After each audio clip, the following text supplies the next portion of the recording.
নমস্কাৰ আপুনি চাই আছে গাঁও চহৰ জিলাৰ খবৰ মই জয়ন্ত মাধৱ গোস্বামী প্ৰথমে জনাইছো ব্ৰেকিং নিউজ গুৱাহাটীত আকৌ বোমা বিস্ফোৰণৰ ভাবুকি গুৱাহাটী উচ্চ ন্যায়ালয় আকৌ বোমাৰে উৰুৱাই দিয়াৰ ভাবুকি দিলে দুৰ্বৃত্তই ইমেইল যোগে বোমা বিস্ফোৰণৰ ভাবুকি দুৰ্বৃত্তৰ ভাবুকি ভৰা ইমেইল লাভ কৰাৰ পাছতে তৎপৰ মহানগৰ আৰক্ষী উচ্চ ন্যায়ালয়লৈ ৰাওনা হয় আৰক্ষী তথা বোম স্কোৱাডৰ দল গুৱাহাটী উচ্চ ন্যায়ালয় আকৌ বোমাৰে উৰুৱাই দিয়াৰ ভাবুকি দিছে দুৰ্বৃত্তই ইমেইল লাভ কৰিছে মহানগৰ আৰক্ষীয়ে কোনো দুষ্ট চক্ৰই ইমেইলৰ জৰিয়তে গুৱাহাটী উচ্চ ন্যায়ালয় আকৌ বোমাৰে উৰুৱাই দিয়াৰ ভাবুকি দিছে আজিৰ পৰা কিছু মাহ পূৰ্বে গুৱাহাটী উচ্চ ন্যায়ালয় বোমাৰে উৰুৱাই দিয়াৰ ভাবুকি দিছিল আকৌ এবাৰ গুৱাহাটী উচ্চ ন্যায়ালয়ক টাৰ্গেট কৰি দুৰ্বৃত্তই এই ভাবুকি ভৰা ইমেইল আৰু তাৰ পিছতে তৎপৰ মহানগৰ আৰক্ষী এই ইমেইলক লৈ কিছু আতংকৰ সৃষ্টি হৈছে এই মুহূৰ্তত গুৱাহাটী উচ্চ ন্যায়ালয় চৌহদত বৰ্তমান মহানগৰ আৰক্ষীৰ দলে নিৰীক্ষণ কৰিছে অভিযান চলাইছে কিবা আপত্তিজনক সামগ্ৰী আছে নেকি বোমা বিশেষজ্ঞৰ দল স্নিফাৰ ডগ লৈ বৰ্তমান তৎপৰ হৈছে অভিযানত আমাৰ সতীৰ্থ সাংবাদিক বিৰিঞ্চি কুমাৰ ডেকাৰ সৈতে সংযুক্ত হৈছো বিৰিঞ্চি এই মুহূৰ্তত কি তথ্য লাভ কৰা হৈছে ভাবুকি ভৰা ইমেইল আকৌ গুৱাহাটী উচ্চ ন্যায়ালয় উৰুৱাই দিয়াৰ ভাবুকি নিশ্চয় জয়ন্ত যে আপুনি যে সেই সকলোখিনি খবৰ ইতিমধ্যে দৰ্শকসকলে গম পাইছে যে দ্বিতীয়বাৰৰ বাবে গুৱাহাটী উচ্চ ন্যায়ালয় বোমাৰে উৰুৱাই দিয়াৰ এটা ভাবুকি ভৰা মেইল যিহেতু মহানগৰ আৰক্ষীয়ে লাভ কৰিছিল আৰু তাৰ পাছতেই গুৱাহাটী যি উচ্চ ন্যায়ালয় আছে সেই উচ্চ ন্যায়ালয়ৰ নিৰাপত্তা ব্যৱস্থা বৃদ্ধি কৰা হৈছে আৰু এই মুহূৰ্তত আপুনি যদি চায় যে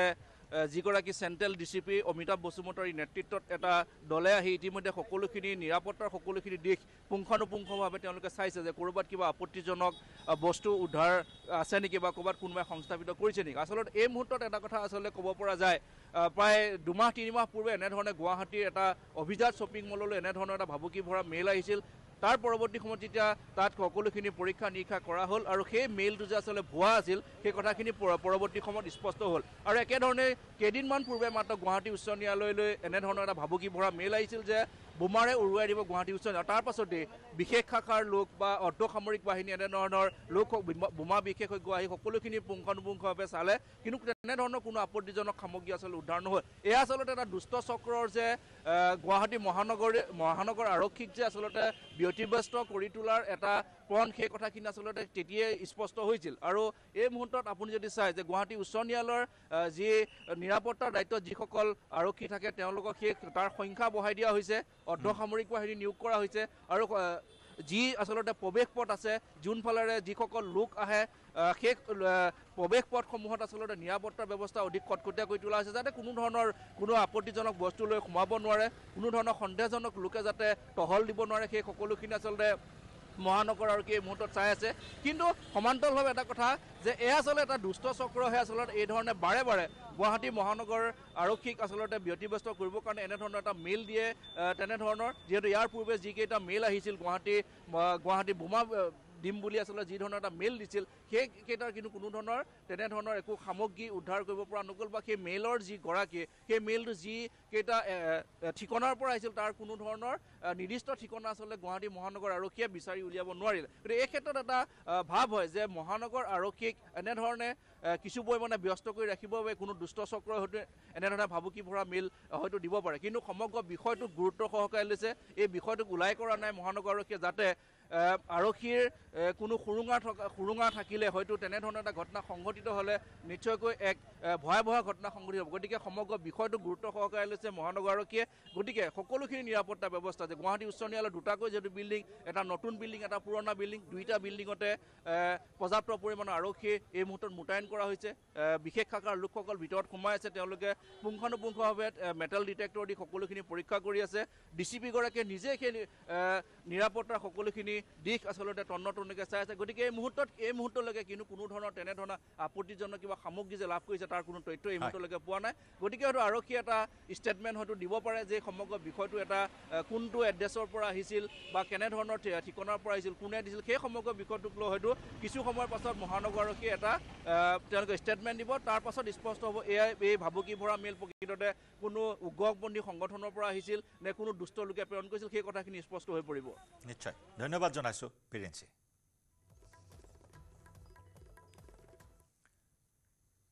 CM ভিজিলেন্সৰ কাৰ্যালয়ত হাজিৰ হ'ল ৰিপুণ বৰা। গৌৰৱ গগৈৰ পাকিস্তান লিংক সন্দৰ্ভত কংগ্ৰেছ নেতাগৰাকীক সোধা পোছা কৰিছে SITয়ে। কিছুদিন পূৰ্বে সংবাদমেলত গৌৰৱ গগৈ আৰু গৌৰৱ গগৈৰ পত্নীৰ পাকিস্তান লিংক সন্দৰ্ভত মন্তব্য কৰিছিল ৰিপুণ বৰাই। SITৰ সমন লাভ কৰাৰ পিছতে আজি দলীয় নেতাকৰ্মীৰ সৈতে ৰাজীৱ ভৱনৰ পৰা সমদল কৰি আহি হাজিৰ হয় CM ভিজিলেন্সৰ কাৰ্যালয়ত। CM ভিজিলেন্সৰ কাৰ্যালয়ত জেৰা কৰা হৈছে ৰিপুণ বৰাক। বৃহৎ সমদলেৰে ৰাজীৱ ভৱনৰ পৰা CM ভিজিলেন্সত উপস্থিত হয় ৰিপুণ বৰা। দেওবাৰে সংবাদমেল সম্বোধন কৰি গৌৰৱ গগৈ আৰু গৌৰৱ গগৈৰ পত্নীৰ পাকিস্তানলৈ যোৱাৰ সম্পৰ্কত আৰু নাগৰিকত্বক লৈ মন্তব্য কৰিছিল ৰিপুণ বৰাই আৰু তাৰ পিছতে তলব কৰা হৈছিল, সমন জাৰি কৰা হৈছিল ৰিপুণ বৰাক। সেই মৰ্মে আজি দলীয় কৰ্মকৰ্তাক লগত লৈ সতীৰ্থক লগত লৈ CM ভিজিলেন্সত হাজিৰ হ'ল ৰিপুণ বৰা। এতিয়া মই আইন মানি আমি আইনৰ প্ৰতি সন্মান জনাই মই আহিছোঁ। যিহেতু মোক CM ভিজিলেন্সে মাতিছে, গতিকে মোৰ সাক্ষ্য ল'বলৈ মোক জেৰা কৰিবৰ কাৰণে মই তেওঁলোকৰ ওচৰত APR হৈ লওঁ আৰু APR হোৱাৰ পিছত মই ঘূৰি অহাৰ পিছত যদি কিবা আপোনালোকক তাত ক'বলগীয়া থাকে মই তেতিয়া আপোনালোকক জনাম। সেইটো কথা মই ক'ম তাত, মোক যেতিয়া জেৰা কৰিব তেতিয়া মই ক'ম, এতিয়া মই নকওঁ। ভুল হৈছে বুলিতো মই নাভাবোঁ, মই কেলৈ ভাবিম? মোৰ ভুল হোৱাটো নাইও, গতিকে মই সেইটো ভুলৰ কথাটো নাহেই ইয়াত। গতিকে মই বাকীখিনি পিছত ক'ম। মই কেনেকৈ চিনি পাম? পাকিস্তানী মানুহ এটা মই নামেই শুনা নাই এতিয়া, মই কেনেকৈ চিনি পাম?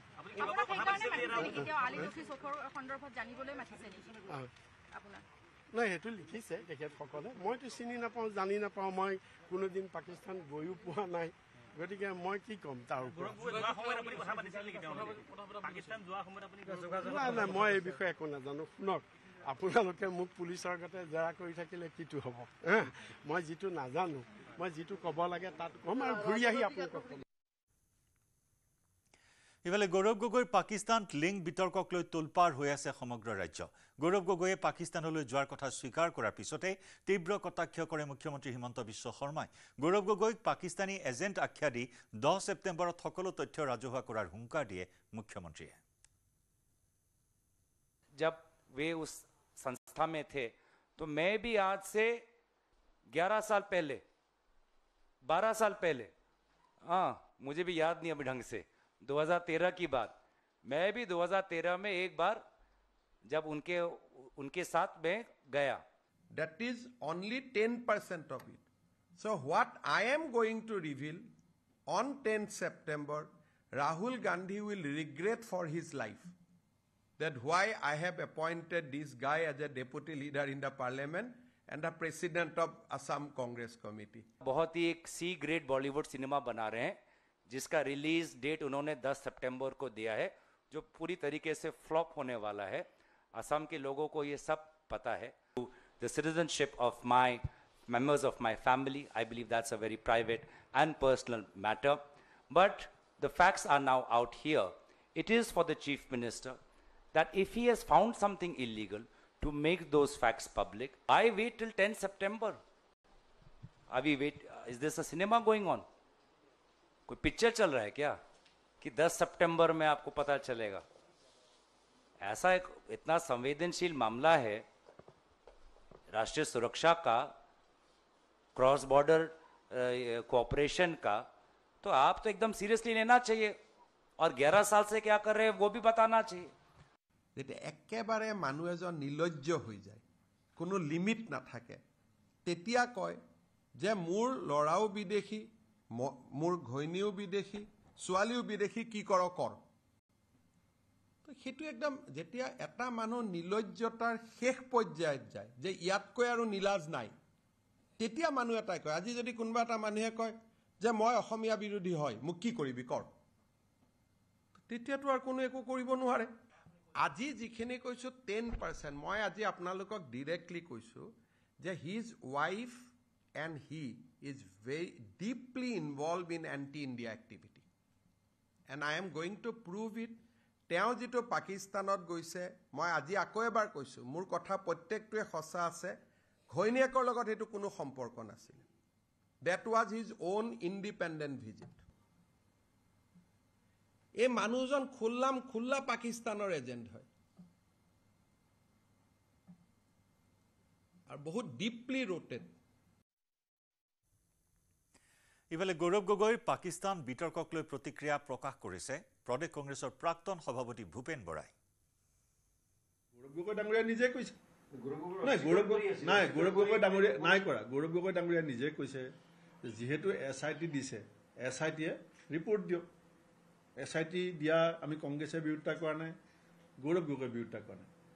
SITয়ে এনকুৱাৰী ৰিপৰ্টৰ কাৰণে আমাৰ ধৈৰ্য আছে। শূন্যত গদা ঘূৰাই থাকিলেতো নহ'ব। আমিও দেখিম, আপোনালোকেও দেখিব, চবেই দেখিব, আৰু তেতিয়া আমি উত্তৰ দিম। প্ৰথম দিনাখনেই গৌৰৱ গগৈ ডাঙৰীয়া আৰু মই ৰাজীৱ ভৱনত প্ৰেছ মিট কৰিছিলোঁ।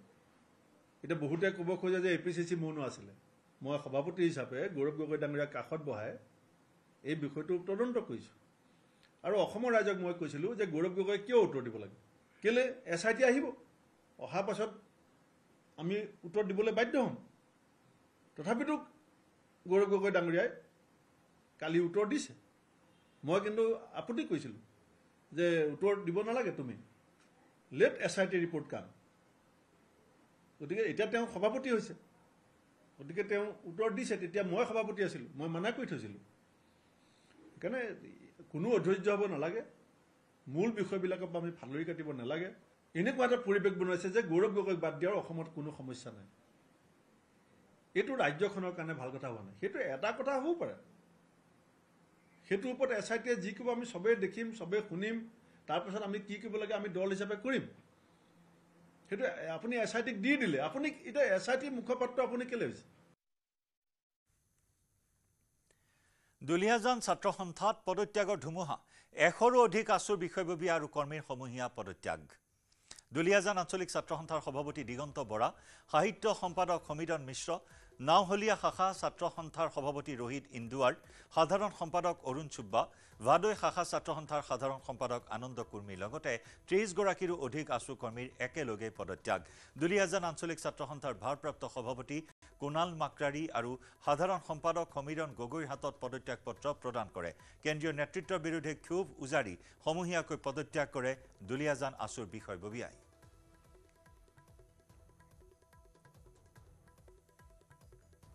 অব্যাহতি লোৱা মূল কাৰণটোৱে হৈছে আমাৰ সদৌ অসম ছাত্ৰ সন্থাৰ যি মূল নেতৃবৃন্দ, সেইসকলৰ যি বৰ্তমান কাম কাজ তথা কাৰ্যসূচীৰ ওপৰত আমাৰ সহযোগিতা নাই, আমাৰ কোনো মিল নাই, আমাৰ মতৰ কোনো মিল নাই। তেখেতসকলে একপক্ষীয়ভাৱে যিসমূহ সিদ্ধান্ত লৈছে বা যিসমূহ কথা কৈছে সেই আটাইবোৰৰ ওপৰত আমাৰ কোনো বিশ্বাস নাই। নাওহলীয়া শাখা ছাত্ৰ সন্থাৰ সন্মানীয় সভাপতি, সাধাৰণ সম্পাদক তথা আমাৰ নাওহলীয়া শাখা ছাত্ৰ সন্থাৰ উপদেষ্টা দিগন্ত বৰা তথা দুলীয়াজান আঞ্চলিক ছাত্ৰ সন্থাৰ সভাপতি দিগন্ত বৰা, আমি আটাইয়ে আজি এই ছাত্ৰ সন্থাৰ পবিত্ৰ মজিয়াৰ পৰা অব্যাহতি গ্ৰহণ কৰিছোঁ। হয়, এক প্ৰকাৰ দুলীয়াজানত আছু শূন্য হোৱা দিশে গতি কৰিছে। দুলীয়াজান আছুৰ পৰা দুলীয়াজান আছুকে ধৰি যি নাওহলীয়া শাখা ছাত্ৰ সন্থা আছে, ভাদৈ শাখা ছাত্ৰ সন্থা আছে, আদি কৰি দুলীয়াজানত প্ৰায় 3খন আঞ্চলিকৰ পৰা প্ৰায় 30জনৰ অধিক ছাত্ৰ নেতাই ইতিমধ্যে অব্যাহতি দিছে। মই পোনে পোনে ক'ম, দুলীয়াজান শাখাৰ ছাত্ৰ সন্থাৰ সভাপতি দিগন্ত বৰা, সহকাৰী সম্পাদক বেদান্ত খনিকৰ, বিত্ত সম্পাদক শচীন্দ্ৰ সোণোৱাল, ক্ৰীড়া সম্পাদক ৰোহন বৰুৱা, সাহিত্য সম্পাদক সমীৰণ মিশ্ৰ আৰু ভাদৈ শাখা ছাত্ৰ সন্থাৰ সাধাৰণ সম্পাদক আনন্দ কুৰ্মী, নাওহলীয়া শাখা ছাত্ৰ সন্থাৰ সভাপতি ক্ৰমে ৰোহিত ইন্দুৱাৰ, অৰুণ চুব্বা সহিতে নাওহলীয়া শাখা ছাত্ৰ সন্থাৰ পৰা মুঠ 25জনে ইতিমধ্যে অব্যাহতি ঘোষণা কৰিছে। আৰু এই অব্যাহতি ঘোষণা কৰাৰ লগে লগে আচলতে ক'ব লাগিব, যি তৈলনগৰী যি দুলীয়াজান আছে, দুলীয়াজানৰ পৰা আছু প্ৰায় শূন্য দিশে আচলতে গতি কৰিছে। এটা কথা ক'ব লাগিব, যি বহু বিতৰ্কিত যি BN সিং পেট্ৰল ডিপু যি এই কাণ্ড সংঘটিত হৈছিল, এই কাণ্ডত আচলতে আছুৰ যি প্ৰাক্তন সাধাৰণ সম্পাদক শংকৰজ্যোতি বৰুৱাক আৰক্ষীয়ে আটক কৰিছিলে। আটক কৰি শেহতীয়াকৈ জেল হাজতলৈ প্ৰেৰণ কৰাৰ পিছত প্ৰায় 9টা দিন জেলত থকাৰ পিছত মুকলি আকাশৰ তললৈ আহিছিলে নেতাগৰাকী। আৰু তাৰপিছত আচলতে সৰ্বসাধাৰণ যি ৰাইজ আছে, সচেতন যি ৰাইজ আছে, ৰাইজে সন্দেহ প্ৰকাশ কৰিছে যে এই আছুৰ যি শংকৰজ্যোতি বৰুৱাক গ্ৰেপ্তাৰ কৰাৰ পিছত আছুৰ যি আচলতে ভূমিকা, এই আছুৰ ভূমিকাই দেখিবলৈ পোৱা নগৈছিল। তাৰ বাবে যিসকল আছুৰ যি অব্যাহত জুলিয়াজান ছাত্ৰ সন্থা বা ভাদৈ শাখা ছাত্ৰ সন্থা, নাৱলী শাখা ছাত্ৰ সন্থা যিসকল সদস্য ইতিমধ্যে অব্যাহত দিছে, আৰু মূল কাৰণ আচলতে সেইটো বুলি বহুতে সন্দেহ কৰিছে। আৰু এটা কথা কৈ দিব, তেওঁলোকৰ লগত যেতিয়া আমি কথা পাতিছিলোঁ, তেওঁলোকে এটা কথা আমাক জনাইছিলে যে তেওঁলোকৰ যি শিক্ষক আচলতে মহল আছে, তেওঁলোকৰ শিক্ষক যি ছাত্ৰ সন্থাৰ যি শিক্ষক মহল আছে, এই শিক্ষক মহলৰ প্ৰতি তেওঁলোকে খুব উজাৰিছিলে, যে খুব উজাৰি এই তেওঁলোকে অব্যাহতি ঘোষণা কৰিছে। ইফালে দেৰগাঁৱৰ বাদুলিপাৰা বুঢ়া গাঁৱৰ আক্ৰমণৰ ঘটনাৰ যিগৰাকী ভুক্তভোগী চিকিৎসাধীন হৈ আছিল দেৱিকা গগৈ, সেই মহিলাগৰাকীও প্ৰাণ হেৰুৱালে। পুৱা 5:30 JMCHত মৃত্যু হয় দেৱিকা গগৈৰ। সন্তোষ ঘাটোৱাৰৰ আক্ৰমণত আহত হৈছিল মহিলাগৰাকী। ইতিমধ্যেই মৃত্যু ঘটিছে দেৱিকা গগৈৰ স্বামী তথা নামঘৰীয়া সোণেশ্বৰ গগৈ। মঙলবাৰে পুৱা ঘৰৰ ভিতৰতে আক্ৰমণ কৰিছিল সোণেশ্বৰ গগৈ আৰু পত্নী দেৱিকা গগৈক। মঙলবাৰে নিশাই ঘাতক সন্তোষ ঘাটোৱাৰক গ্ৰেপ্তাৰ কৰিছিল আৰক্ষীয়ে। দেৱিকা গগৈৰ মৃত্যুত বাদুলিপাৰৰ বুঢ়া গাঁৱত এক শোকাকুল পৰিৱেশে বিৰাজ কৰে। উল্লেখযোগ্য যে 3 বছৰত বুঢ়া গাঁৱৰ গগৈ বংশৰ 7জনক হত্যা। পূৰ্বে ঘাতকৰ বলি হৈছিল 5জন লোক। শেহতীয়াকৈ সোণেশ্বৰ গগৈ আৰু দেৱিকা গগৈকো হত্যা কৰা হ'ল। 2021 চনত ৰাজু গগৈ, 2023 চনত ৰীনা গগৈ, 2024 চনত কোষেশ্বৰ গগৈ আৰু 2025 চনত প্ৰমীলা গগৈক হত্যা কৰিছিল। আটাইকেইটা হত্যাকাণ্ডত সন্তোষ ঘাটোৱাৰ জড়িত থকাৰ সন্দেহ কৰা হৈছে। সন্তোষ ঘাটোৱাৰ সোণেশ্বৰ গগৈ চাহ বাগিচাৰ চোৱা চিতা কৰাৰ লগতে আধি খেতিও কৰিছিল। যিটো ঘটনা বাদুলিপাৰাত ঘটিছিলে, সেই ঘটনাটোৰ আজি বৌগৰাকী ইতিমধ্যে আমাৰ 5:20 আমাৰ মাজৰ পৰা গৈছেগৈ। যথেষ্ট আমাৰ ৰাইজ এতিয়া বৰ্তমান শংকিত হৈ আছোঁ। এই অঞ্চলৰ যিসকল ব্যক্তিৰ ঘৰত আচলতে হেৰি হৈছে, সেই পৰিয়ালবিলাক আজি ডেটত মানে কৈছে যে আমি এই অঞ্চলত আৰু নাথাকোঁ, এই অঞ্চলৰ পৰা আমি মানে মাটি বাৰীত বেছি হ'লেও আমি ইয়াৰ পৰা গুচি যাব লাগিব, অন্যথা মানে আমাকো ৰেহাই নিদিব। যিজন দোষী বৰ্তমান কায়ত্ব কৰিছে, এই দোষীজনক আচলতে ফাৰ্ষ্ট ষ্টেট আদালতত যাতে শাস্তি দিব লাগে ৰাইজে ইতিমধ্যে জনাইছে। ইতিমধ্যে আমাৰ বৌগৰাকী ঢুকাইছে আৰু তেখেত আজি দিনৰ হয়তো 12মান বজাত ইয়াত মানে পোষ্টমৰ্টম কৰাৰ পিছতে ইয়াত পাবহি। যিহেতু যদি দোষীক যদি শাস্তি নিদিয়ে খুব সোনকালে, তেখেতক যদি ৰাখি থ'ব বিচাৰিছে ফাৰ্ষ্ট ষ্টেট আদালতত, যাতে শাস্তি হওক, আমি মানে প্ৰতিজন ব্যক্তিয়ে আচলতে এই কথাটো বিচাৰিছে। কাজিৰঙা ৰাষ্ট্ৰীয় উদ্যানত পুনৰ চোৰাং চিকাৰী নিধন। ধানবাৰী বনশিবিৰ এলেকাত বনৰক্ষীৰ গুলীত নিহত চোৰাং চিকাৰীটো। বুধবাৰে হাতত মাৰণাস্ত্ৰ লৈ অগৰাতলী বনাঞ্চলত প্ৰৱেশ কৰিছিল চোৰাং চিকাৰীটোৱে। DFO অৰুণ ভিগ্নিছৰ নেতৃত্বত চোৰাং চিকাৰীৰ বিৰুদ্ধে হাতী আৰু খোজেৰে অভিযান চলাইছিল। নিশা প্ৰায় 10 বজাত বনৰক্ষীৰ সংঘৰ্ষত নিহত হয় চোৰাং চিকাৰীটো। এতিয়াও উদ্ধাৰ হোৱা নাই চোৰাং চিকাৰীটোৰ পৰিচয়। নিহত চোৰাং চিকাৰীটোৰ মৃতদেহৰ কাষৰ পৰা উদ্ধাৰ হৈছে 11 জাই গুলীসহ এটা AK-56, 3 জাই গুলীসহ এটা 303 ৰাইফল, এটা বেগ, খোৱা সামগ্ৰী, এটা টৰ্চ লাইট উদ্ধাৰ কৰা হৈছে। যোৱা নিশা যেনেকৈ আমাৰ আগ্ৰাতলী বনাঞ্চলত কাজিৰঙা নেশ্যনেল পাৰ্কৰ আগ্ৰাতলী ৰেঞ্জৰ ধানবাৰী এৰিয়াত একজন চিকাৰী ক্ৰাছ ফায়াৰিঙত নিধন হৈছে।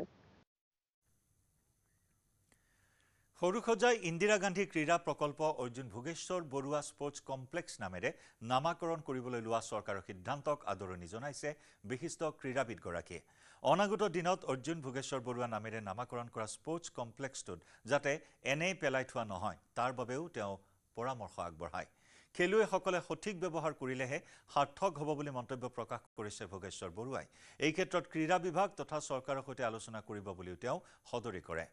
উল্লেখযোগ্য যে 1966 চনত বেংকক এছিয়ান গেমছত সোণৰ পদক লাভেৰে গৌৰৱ কঢ়িয়াই আনিছিল অৰ্জুন ভোগেশ্বৰ বৰুৱাই। দিছে, মই বেয়া পোৱা নাই, ভালেই পাইছোঁ বাৰু। এতিয়া পৰিচালনা কেনেকৈ হয়, ৰাইজে কেনেকৈ ব্যৱস্থা কৰে, সেইটোৱে। ষ্টেডিয়াম থাকিলে কিন্তু ষ্টেডিয়াম ভাল ধৰণে ইউজ কৰিব পৰাটোৱেই মেইন কথা। চাম বাৰু, কথা বতৰা পাতি চাম আৰু কেনেকৈ কি হয়। মই তেনেকুৱাবিলাক কামতেই নিজকে খুব ভাল বুলিয়ে কওঁ, কাৰণ মই কৰি আহিছোঁ নিজে। খেলা মানুহ হিচাপে মই চবটো জানো, নজনাকৈ নাই থকা। আৰু নিজেও একাডেমি খুলিছিলোঁ নিজৰ টকা পইচা খৰচ কৰি। 3 বছৰ চলালোঁ গতিকে সেইটো বিষয়ত অকণমান এক্সপিৰিয়েঞ্চ এটা আছে নাই বুলি নকওঁ ব্যৱহাৰটো ভাল হ'ব কিভাৱে মানে ষ্টেডিয়ামটো মোৰ নামত দিছে হয় পৰি থাকিবলৈতো মই দিলোঁ মই পৰি থাকিলে বেয়া পাম ষ্টেডিয়ামৰ কাম কৰি থাকিব লাগে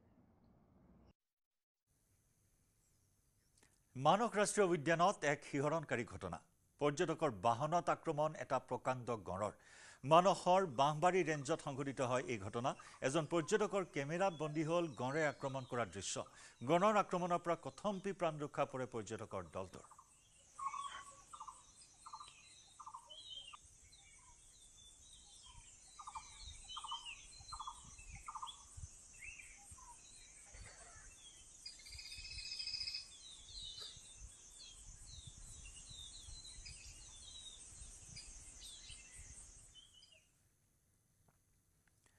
ৰহাৰ ৰন্থলীৰ বিদ্যুৎস্পৃষ্ট হৈ এজন লোকৰ মৃত্যু ৰন্থলী চিকিৎসালয়ৰ গেটৰ সন্মুখত পৰি আছিল বিদ্যুৎ পৰিবাহী তাঁৰডাল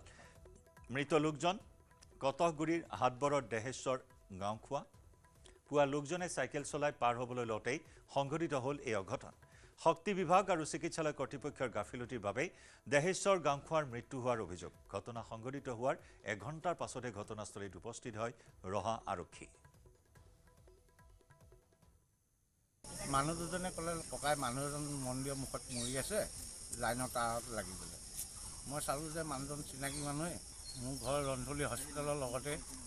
ৰন্থলী হস্পিটেলৰ মেইন গেটৰ মুখত লাইনৰ তাঁৰডাল পৰি থকাত লাইনত চাইকেল লাগি পেলাই পৰি মৰি আছে মানুহজন এতিয়া কাৰেণ্টৰ মানুহ নাই থানাৰ মানুহ নাই খবৰেই নাই থানা ৰিচিভেই নকৰে 40টা ওপৰত ফোন মৰা হৈছে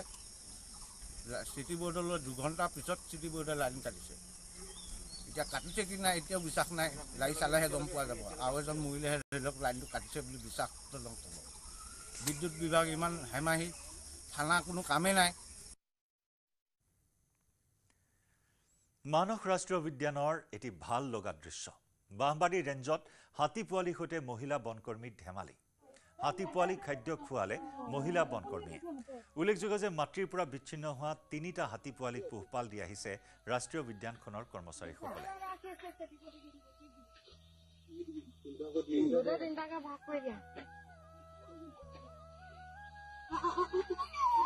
এইটো দাঁত ওলালে যে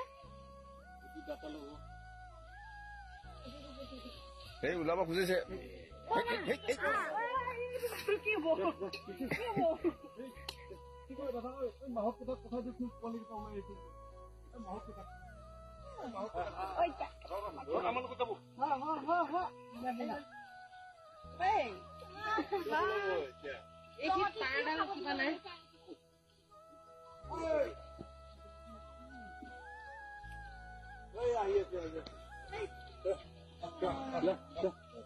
যা কো যা এইটো ৰাইফলটো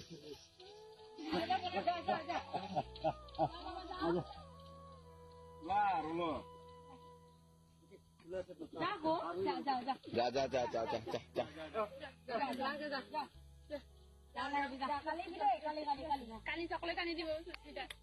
কালি ললিপপ দিম হা ললিপপ ও মারবো আর গুরুজি আইছে মানে মারবো এই জানিতা যা কি ভালো লাগে যা যা ভিতরে যা মানস ৰাষ্ট্ৰীয় উদ্যানতে আন এক দৃশ্য এয়া এটা হাতী পোৱালি মানস ৰাষ্ট্ৰীয় উদ্যানত পুনৰ জন্ম হ'ল এটা হাতী পোৱালি মানসৰ বাঁহবাৰী ৰেঞ্জৰ অন্তৰ্গত কাহিতামা বিট এলেকাৰ চিদাঝাৰত উৰ্বশী নামৰ পোহনীয়া হাতীজনীয়ে জন্ম দিয়ে এটা পোৱালি কণমানি পোৱালিটোৱে মাকৰ সৈতে উমলি আনন্দত আত্মহৰা হোৱা পৰিলক্ষিত হৈছে দুদিন পূৰ্বে জন্ম লাভ কৰা হাতী পোৱালিটোৰ এতিয়াও নামাকৰণ কৰা নাই বন বিভাগে পূৰ্বেও উৰ্বশীয়ে জন্ম দিছিল 2টা মতা হাতী পোৱালি উল্লেখযোগ্য যে নতুনকৈ জন্ম লাভ কৰা হাতী পোৱালিসহ বৰ্তমান পৰ্যন্ত মানসত 61টা পোহনীয়া হাতী আছে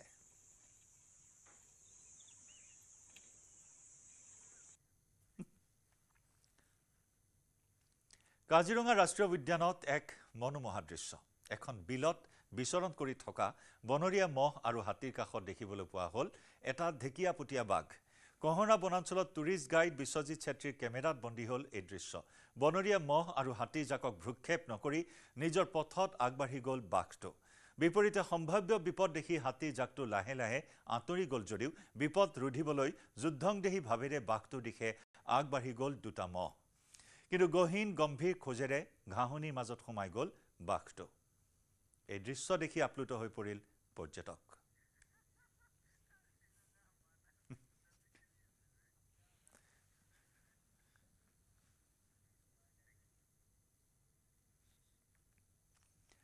মহানগৰীৰ এজন সাহসী সেনা জোৱান নিজৰ জীৱনক আওকাণ কৰি সন্ত্ৰাসবাদীৰে যুঁজিছিল সুবেদাৰ পৱন সিনহাই 2023 চনত সীমান্ত সুৰক্ষাত নিয়োজিত হৈ থকা অৱস্থাত এটা দুৰ্ধৰ্ষ সন্ত্ৰাসবাদীক নিধন কৰিছিল পৱন সিনহাই ভাৰতীয় সেনাবাহিনীৰ আৰ্টিলাৰী ৰেজিমেণ্টৰ 56B বেটেলিয়নৰ সুবেদাৰ পৱন সিনহা 2023 চনত সীমান্তত দেখুওৱা বীৰত্বৰ বাবে পৱন সিনহাক ৰাষ্ট্ৰপতিয়ে প্ৰদান কৰিলে শৌৰ্য চক্ৰ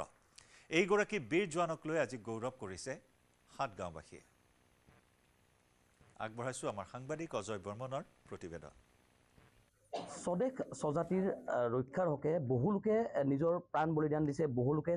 অপ্ৰাণ চেষ্টা চলাইছে আৰু তেনে বহু লোকৰ খবৰ পোহৰলৈ আহে আৰু আন কিছু লোকৰ খবৰ হৈ থাকি যায় পোহৰলৈ নাহে আৰু আজি আমাৰ মাজত এজন এনে বিশেষ ব্যক্তি আছে যিজনে স্বদেশ স্বজাতিৰ বাবে অসমৰ পৰা গৈ দেশ মাতৃৰ বাবে সন্ত্ৰাসবাদীক হত্যা কৰিবলৈ সক্ষম হৈছিল সন্ত্ৰাসবাদীৰ ঘাটিত তেওঁ আক্ৰমণ কৰি হত্যা কৰিব সক্ষম হৈছিল আৰু সমগ্ৰ ভাৰতবৰ্ষৰ লগতে বিশেষকৈ অসমৰ নাম উজ্বলাবলৈ সক্ষম হৈছিল আৰু সেই ব্যক্তিজন আন কোনো নহয় সুবেদাৰ পৱন সিনহা मैं रेजिमेंट ऑफ आर्टिलरी हूँ मेरे को आरआर में जाने का मौका मिला था तो आरआर में गया मैंने आरआर में जाने के बाद मेरे को आरआर में एक बोलता है घातक प्लाटून बोल के तो घातक प्लाटून में मेरे को डिटेल किया मतलब मैं असम का हूँ तो असम का आदमी को ज़्यादातर बाकी साइड का आदमी ज़्यादातर विश्वास करता है कि फिजिकल अच्छा है स्ट्रॉन्ग रहता है ये बोल करके मेरे को घातक में डिटेल किया तो मैं घातक एक मतलब घातक क्या है एक रेजिमेंट का क्या बहुत मतलब स्ट्रॉन्ग पार्टी होता है तो घातक प्लाटून में था उसका बाद हमको ऐसे कुछ डिटेलमेंट मिलता था मतलब कोई मिल्टन का कोई डिटेल वगैरह मिलता था जैसे कोई मिल्टन आने वाला इंट वगैरह मिलता था हम जाकर के एम्बुश वगैरह ऑपरेशन करते हैं सबसे पहले मेरे पार्टी ने मतलब मैंने देख लिया देखने के बाद मैंने अफसर को इन्फॉर्म किया सब ऐसे ऐसे हो रहा है ऐसे मिल्टन आ रहा है 2-3 मिल्टन आ रहा है बोलकर के मैंने इन्फॉर्म किया इन्फॉर्म करते तब तक मिल्टन बिल्कुल मेरा नज़दीक आ गया मेरे को क्रॉस करके आगे चला गया जैसे मेरे को क्रॉस करके गया जा करके जब अफसर का सामने पहुंच गया तब तक क्या था वो सुबह था थोड़ा सर्दी था तो मिल्टन को पता चल गया हम आ गया बोलकर उसका कुछ इंट लग गया वो मिल्टन वापस भागने लग गया जैसे वापस भागने लग गया तो मैंने मशीन गन बोलता है LMG बोलता है जो line of LMG light machine gun बोल रहे मैंने मशीन गन को उठा करके मैंने फायर करना शुरू कर दिया जैसे मैंने फायर किया तो मिल्टन ने हमको देखने थे पहले हम देखे थे वो नाले का नीचे थे हम ऊपर में थे तो मैंने सबसे पहले फायर शुरू कर दिया जैसे मैंने फायर शुरू कर दिया तो मेरा साथ 2 सिपाही था वो दोनों भी आए हम तीनों ने फायर शुरू कर दिया करके हम एक को उधर ही गिरा दिया जैसे वही गिरा दिया तो तब तक सबको पता चल गया क्या हो गया क्या बोलता मिल्टन आकर के भाग रहा था मैं मिल्टन फायर कर दिया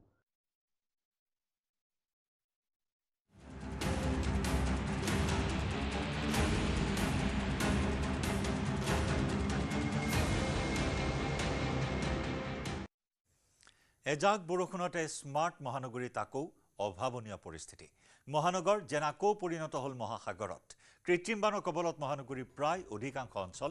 হাতীগাঁও বেলতলা কাহিলিপাৰা চানমাৰী গণেশগুৰি পাঞ্জাবাৰী 6 মাইল ৰুক্মিণীগাঁও জোৰাবাট সকলোতে পানী আৰু পানী ৰাজপথ পদপথ একাকাৰ হৈ পৰিছে পানীৰে মহানগৰীৰ জলমগ্ন ৰাজপথত বিপদসংকুলভাৱে চলিছে যান বাহন ঠাই ঠাই উন্মুক্ত হৈ আছে পদপথ যিকোনো মুহূৰ্তত সংঘটিত হ'ব পাৰে ভয়ংকৰ ঘটনা কিয়নো ঠাই ঠাই চলা নিৰ্মাণ কাৰ্যৰ বাবে খান্দি থোৱা হৈছে পদপথ ইফালে কৃত্ৰিম বানত খানাপাৰা গণেশগুৰি পথত বৃহৎ যানজঁটৰ সৃষ্টি হৈছে তীব্ৰ যানজঁটত আবদ্ধ হৈ পৰে কেইবাখনো এম্বুলেন্স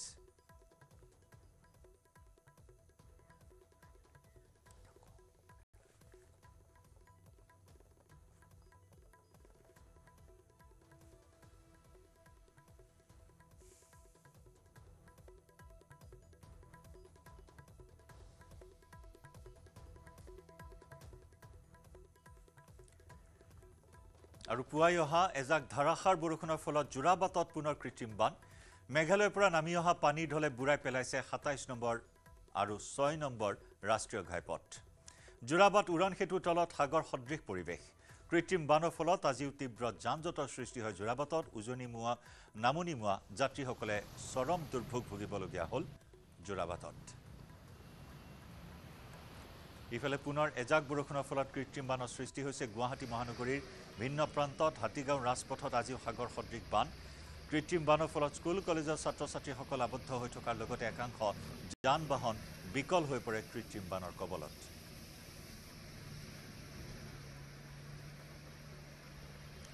ইফালে ৰাষ্ট্ৰীয় ঘাইপথৰ ছাৰ্ভিচ লেনত কৃত্ৰিম বানৰ কবলত পৰাৰ পিছতে তৎপৰ বিভাগ কৃত্ৰিম বানৰ সময়তে আনিলে নলা চাফা কৰা জেচিবি বৰাগাঁৱৰ ২৭ নম্বৰ ৰাষ্ট্ৰীয় ঘাইপথেৰে অহা যোৱা কৰা লোকে ভুগিছে জমৰ যাতনা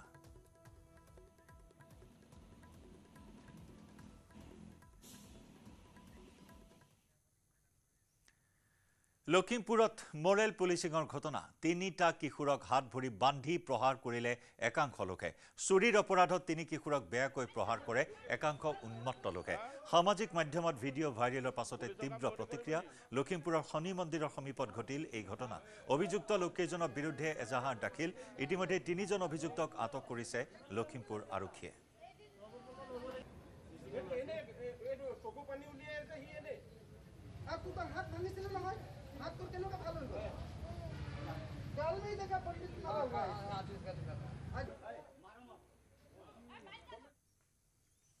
অমৰনাথ যাত্ৰাৰ বাবে কটকটীয়া নিৰাপত্তা ব্যৱস্থা কেন্দ্ৰীয় চৰকাৰৰ ইতিমধ্যেই আৰম্ভ হৈছে অমৰনাথ যাত্ৰাৰ বাবে ব্যাপক প্ৰস্তুতি কেন্দ্ৰীয় গৃহ মন্ত্ৰালয়ে CAPFৰ 581টা কোম্পানী নিয়োগ কৰাৰ বাবে অনুমোদন জনাইছে নিৰাপত্তাৰ বিষয়টো গুৰুত্ব সহকাৰে লৈছে কেন্দ্ৰীয় গৃহ মন্ত্ৰালয়ে জম্মু কাশ্মীৰত ইতিমধ্যে 156টা কোম্পানী নিয়োজিত কৰা হৈছে অতিৰিক্তভাৱে 425টা কোম্পানী নিয়োগ কৰা হ'ব দৰ্শনাৰ্থীসকলৰ নিৰাপত্তা সুনিশ্চিত কৰিবলৈ মাত্ৰ কেইদিনমানৰ ভিতৰতে অতিৰিক্ত কোম্পানী কেইটা মোতায়েন কৰা হ'ব অমৰনাথ আৰু ইয়াৰ যাত্ৰাপথত পেহেলগামৰ সন্ত্ৰাসবাদী আক্ৰমণৰ পাছতে কেন্দ্ৰীয় গৃহ মন্ত্ৰালয়ে নিৰাপত্তাৰ ক্ষেত্ৰত কোনো ধৰণৰ সুৰুঙা ৰাখিব বিচৰা নাই অমৰনাথলৈ যাবলগীয়া ভক্তসকলৰ বাবে কটকটীয়া নিৰাপত্তা ব্যৱস্থা গঢ়ি তোলা হৈছে আৰু অধিক নিৰাপত্তাৰক্ষীৰ ব্যৱস্থা কৰিছে কেন্দ্ৰীয় গৃহ মন্ত্ৰালয়ে ডোনাল্ড ট্ৰাম্পৰ লগ এৰিলে ধন কুবেৰ এলন মাস্কে ট্ৰাম্পৰ বিতৰ্কিত ব্যয় বিধেয়কক লৈ হোৱা মতানৈক্যৰ পাছতে দুয়োৰে মাজত বাঢ়িছিল দূৰত্ব ৰাষ্ট্ৰপতি হিচাপে শপত গ্ৰহণৰ পাছতে ডোনাল্ড ট্ৰাম্পৰ শীৰ্ষ উপদেষ্টা হিচাপে নিযুক্তি দিয়া হৈছিল ধন কুবেৰ তথা স্পেচ এক্সৰ স্বত্বাধিকাৰী এলন মাস্কক আমেৰিকাৰ বিশেষ চৰকাৰী কৰ্মচাৰী হিচাপে নিজৰ কাৰ্যকাল সমাপ্ত কৰে যদিও ইতিপূৰ্বে উপদেষ্টা হিচাপে পদত্যাগ কৰিছিল ট্ৰাম্পৰ ব্যয় বিধেয়কক সমালোচনা কৰি আমেৰিকাৰ বাবে এই বিধেয়কে ঘাটি বিধেয়ক হোৱাৰ সম্ভাৱনা ব্যক্ত কৰিছিল ইলন মাস্কে বিশ্বৰ ভিতৰতে অন্যতম ধনী ব্যক্তি ইলন মাস্কক ৰাষ্ট্ৰপতি ট্ৰাম্পে চৰকাৰী কামত ব্যয় হ্ৰাস কৰিবলৈ দক্ষতা বিভাগৰ দায়িত্ব অৰ্পণ কৰিছিল দায়িত্ব লাভ কৰিয়েই ইলন মাস্কে কেইবা হাজাৰৰো অধিক চৰকাৰী কৰ্মচাৰীক বিতৰণৰ কাম হাতত লৈছিল যাৰ বাবে আমেৰিকাত তীব্ৰ ক্ষোভ আৰু অসন্তুষ্টিয়ে দেখা দিছিল ট্ৰাম্পে দিয়া দায়িত্ব অনুসৰিয়েই মাৰ্কিন যুক্তৰাষ্ট্ৰত ফেডাৰেল আমোলাতন্ত্ৰ হ্ৰাস কৰিছিল লগতে বিতৰ্কিত ব্যয় বিধেয়কক লৈ ৰিপাব্লিকান দলৰ মাজতো সৃষ্টি হৈছিল বিভাজনৰ ব্যয় বিধেয়ক অনুসৰি আমেৰিকা চৰকাৰে কৰ ৰেহাই দিয়াৰ লগতে চৰকাৰী ব্যয় কৰ্তন আদি অন্তৰ্ভুক্ত কৰিছে গতিকে এই ব্যয় বিধেয়কক লৈ ব্যাপক সমালোচনাৰ সন্মুখীন হৈছিল মাৰ্কিন ৰাষ্ট্ৰপতি ডোনাল্ড ট্ৰাম্প অৱশ্যে বিলখন স্থগিত ৰখাৰ বাবে ৰিপাব্লিকান দলৰ পৰাই তীব্ৰ বাধাৰ সন্মুখীন হ'ব পাৰে ৰাষ্ট্ৰপতি ট্ৰাম্প আনহাতে দক্ষতা বিভাগৰ দৰে এটা অস্থায়ী বিভাগৰ দায়িত্ব দিয়া এলন মাস্কক উদ্দেশ্যি সামাজিকভাৱেও কেতবোৰ বিৰূপ মন্তব্য কৰিছিল ট্ৰাম্পে এলন মাস্কৰ সলনি সচিব পৰ্যায়ৰ বিষয়াসকলেও বিভাগটো চলাব পাৰিব বুলি মন্তব্য কৰিছিল ৰাজহুৱাকৈ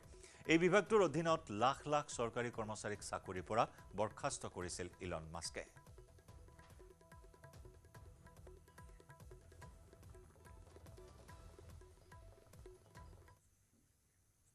পুৱাই মা কামাখ্যা ধামত উপস্থিত হ'ল ৰিলায়েন্স জিঅ'ৰ অধ্যক্ষ আকাশ আম্বানী মা কামাখ্যাৰ চৰণত পূজা অৰ্চনা আগবঢ়ালে আকাশ আম্বানীয়ে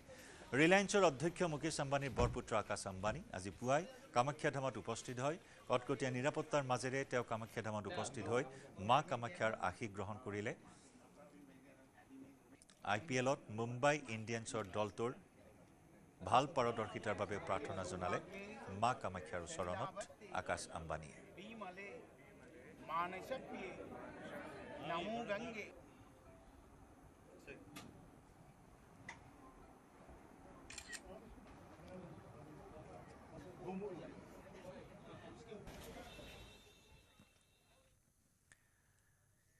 আৰু কামাখ্যালৈ অহাৰ পূৰ্বে উৰিষ্যাৰ পুৰীত উপস্থিত হয় ৰিলায়েন্স জিঅ'ৰ অধ্যক্ষ আকাশ আম্বানী বুধবাৰে মাজনিশা উৰিষ্যাত উপস্থিত হৈ আকাশ আম্বানীয়ে মহাপ্ৰভু জগন্নাথ মন্দিৰ দৰ্শন কৰে জগন্নাথ মন্দিৰৰ লগতে সন্ধ্যা আৰতি আৰু বদা সিংহৰ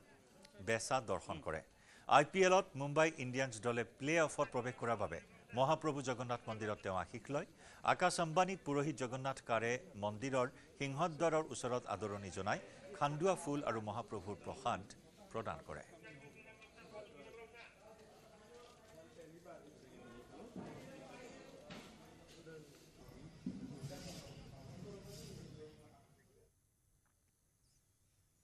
খবৰৰ ধাৰা অব্যাহত ৰাখিম সময় হৈছে এটা বাণিজ্যিক বিৰতি